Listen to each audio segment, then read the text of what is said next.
Steve from Classic Bahnstormers here. Just thought I'd do a little mini walk around on this amazing E9 3-litre CSA that we've got in the workshop this week.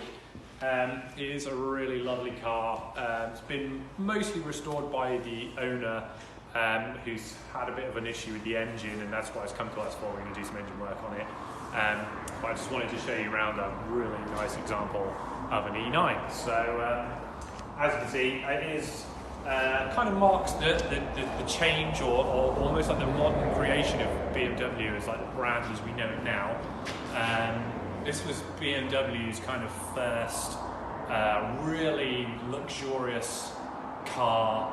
I would say the E3, the E9 are the first kind of statement cars that BMW built that really kind of took them into being more of a luxury performance manufacturer, along with the O2 of course, but they're sort of post-war class cars. So, I mean, it is absolutely, probably and arguably one of the prettiest coupes ever, and certainly, you know, personal opinion aside, got to be one of the best looking, prettiest BMWs there are. So this car's been, you know, restored with its original colour, and it's got the sticker decal, original 14-inch wheels. The interior is just a thing of beauty, absolute thing of joy. It's got this superb blue pinstripe velour, you know, which looks like it's been whipped off of the back of a banker or a Wall Street trader. An absolutely fabulous wooden dash, just looks like something out of a 1950s Riva speedboat. Just so cool, attention to detail and beautiful, absolutely just a fabulous kind of finish, fantastic dials, original stereo, wood's in really nice condition. So moving around the back of the car, you've got this kind of archetypal, pillarless B-post section that, you know, everybody talks about, the pillarless coupe, and it, you know, is lovely with the windows down. Just got this continuous space, court light windows. Who doesn't have court lights? You've got the kind of older-fashioned style rondel.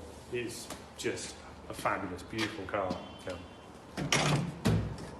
But yeah, all the way around, the details on this just fantastic. I'm going to pop the ramp up in the air just so we can show you underneath, because although we can't take credit for this one, it is a lovely looking thing.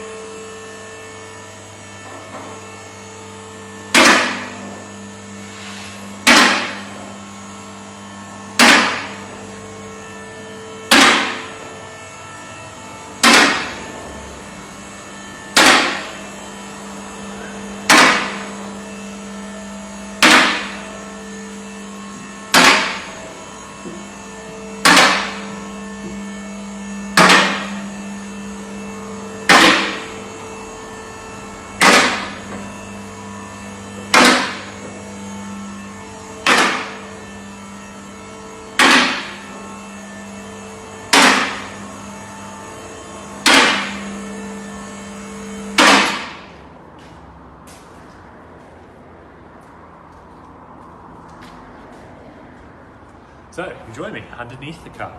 And as you can see, the transmission's already out, the prop shaft's already out. This is how it came to us. This is how the owner sent the car to us.